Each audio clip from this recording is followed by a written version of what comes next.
میں اپنے معزز مہمانوں سے درخواست کرتا ہوں کہ جو ابھی تک کھانے سے فارغ نہیں ہو سکے ہیں وہ کھانے سے فارغ ہو جائیں۔ مسجد کے قریب میں کھانا کھلایا جا رہا ہے۔ جو مہمان ابھی تک کھانے سے فارغ نہیں ہو سکے ہیں وہ کھانے سے فارغ ہو جائیں۔ مسجد کے قریب میں کھانا کھلایا جا رہا ہے۔ اب میں تقریر پیش کرنے کے لیے دعوت دے رہا ہوں عزیزم محمد چاند چروڑی کو۔ عزیزم محمد چاند۔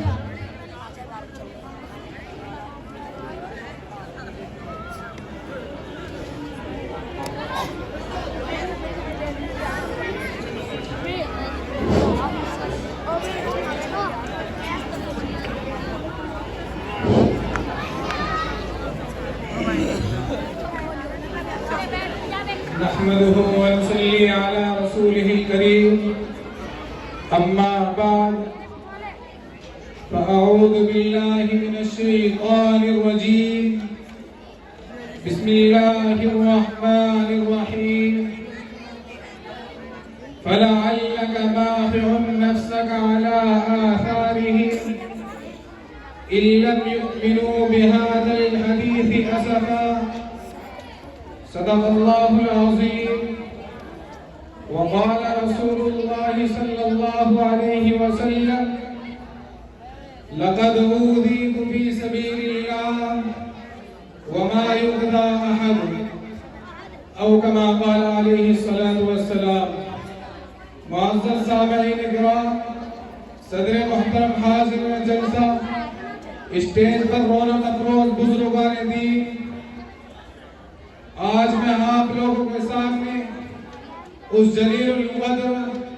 عظیم المرتبت اور رفیع الشان ہستی کے تذکرے کی سعادت حاصل کر رہا ہوں،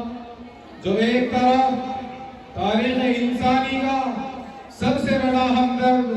سب سے بڑا غمخوار اور سب سے عظیم محسن ہے، تو دوسری طرف تاریخ ظلم و جور کا سب سے زیادہ ستم زدہ، سب سے زیادہ مظلوم اور سب سے زیادہ مکروب بھی ہے۔ ہاں، آج میں اس محسن اعظم کی داستان دل خراش اور قصے دل نواز سناؤں گا۔ حضرات، آپ کو اچھی طرح معلوم ہوگا کہ 6 صدی عیسوی میں عالم انسانیت سسک رہا تھا، گلشن ارضی ماتم کدہ بنا ہوا تھا، فضائے کائنات پر ظلم و عدوان کی تیر و تار گھٹاؤ کی حکمرانی تھی، ہر طرف ظلم و جور اور جبر و تشدد کی تند و تیز ہوائیں چل رہی تھی، ہر سمت نفرت و عداوت کے شعلے بڑھ رہے تھے، کمزوروں پر ظلم و ستم کے پہاڑ پڑے جا رہے تھے، معصوم بچیوں کو زندہ درغور کیا جا رہا تھا، مظلوم عورتوں کو جانوروں سے بھی بدتر سمجھا جا رہا تھا،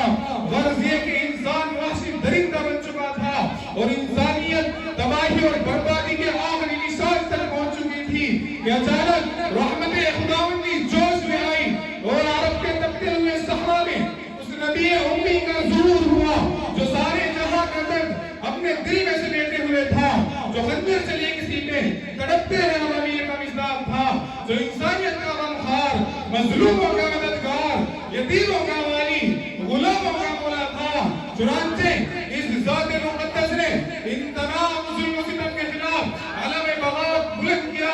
انسانوں کو صحیح راہ دکھانے کی کوشش کی، انہیں ضلالت کے اندھیروں سے نکال کر ہدایت کی روشنی میں لا کھڑا کیا، زنجیر غلامی میں جکڑے ہوئے انسانوں کو آزادی کی فضا بخشی، معصوم کلیوں کو مسکرانے کا حوالہ کیا، مظلوم عورتوں کو باعزت مقام دیا، بگڑے ہوئے معاشرے کی اصلاح فرمائی اور تڑپتے ہوئے انسانیت کی مسیحائی کی۔ حضرات،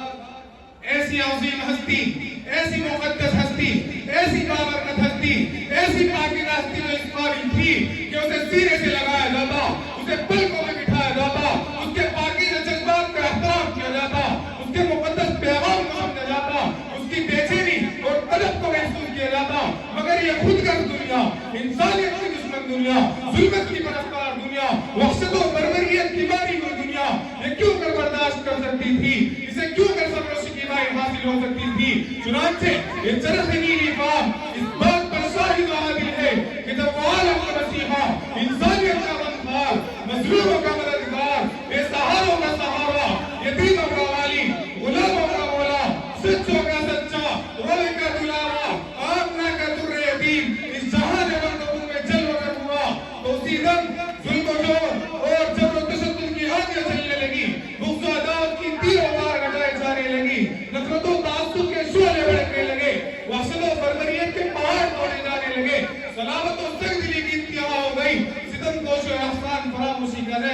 قائم ہوا۔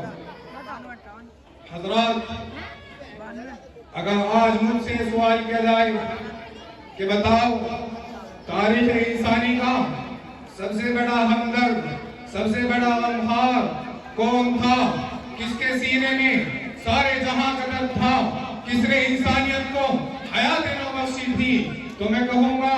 کہ وہ نبی اکرم شفیع اعظم رحمت دو عالم صلی اللہ علیہ وسلم ہے۔ اور اگر مجھ سے سوال کیا جائے کہ بتاؤ تاریخ ظلم و جور کا سب سے زیادہ ستم زدہ، سب سے زیادہ مظلوم، سب سے زیادہ مغلوب کون تھا، کس کو سب سے زیادہ اذیتیں دی گئی، کس کو سب سے زیادہ تکلیفیں پہنچائی گئی، تو میں کہوں گا کہ وہ حضور اکرم محسن دو عالم فخر دو جہاں صلی اللہ علیہ وسلم ہے، کیونکہ ہمارے پاس اس کے شواہد اور دلائل موجود ہیں۔ بتاؤ مذہبی اداروں میں شخصیت پرستی کی بجائے خدا پرستی کس نے قائم کی، اعتقادیات میں توہمات کی بجائے حق کی بنیاد کس نے ڈالی، سائنس میں فطرت پرستی کی بجائے تسخیر فطرت کا سبق کس نے دیا، علمی دنیا میں خیال آرائی کی بجائے حقیقت نگاری کی طرح کس نے ڈالی، سماج کی تنظیم کے لیے ظلم کی بجائے عدل کی بنیاد کس نے ڈالی، بتاؤ خاموش کیوں ہو؟ ہاں میں جانتا ہوں کہ آپ کے پاس اس کا کوئی جواب نہیں۔ سنو، یہ تمام کی تمام چیزیں انسانیت کو پیغمبر اسلام سے ملی، آپ صلی اللہ علیہ وسلم کے سوا کوئی نہیں جس کی طرف ان تمام کارناموں کو منسوب کیا جا سکے۔ دوسرے تمام انسان آپ کے انقلابی دھارے کو استعمال کرنے والے ہیں، نہ کہ خود اس کو وجود میں لانے والے ہیں۔ اور اے لوگوں سنو، مجھے یقین کامل اور اعتقاد محکم ہے کہ جب تعصب کی آندھیوں کا زور ٹوٹے گا، جب بغض و عداوت کے شعلے ٹھنڈے ہوں گے، جب انسانیت کو اپنے مقصد کی تلاش ہوگی، جب انسان حقیقت کا متلاشی ہوگا، تو اسے اسلام کی صداقت و حقانیت تسلیم کرنی ہوگی۔ ہو لاکھوں سلام مصطفیٰ پر، دل لاکھوں جس نے جوڑ دیے، ہو لاکھوں سلام مصطفیٰ پر، دل لاکھوں جس نے جوڑ دیے، دنیا کو دیا پیغام سکون، انسانوں کے رخ موڑ دیے۔ اس محسن اعظم نے الیاس کیا کیا نہ دیا ہے عالم کو، دستور دیا، منشور دیا، کئی راہیں دی، کئی موڑ دی۔ وآخر دعوانا ان الحمدللہ رب العالمین۔ اب میں نعت پاک کے چند اشعار گنگنانے کے لیے دعوت دے رہا ہوں حضرت مولانا معراج الدین صاحب کو، جو اسی مدرسے کے سابق متعلم ہیں اور نیک پور جامع مسجد کے امام و خطیب ہیں۔ حضرت والا سے میں درخواست کرتا ہوں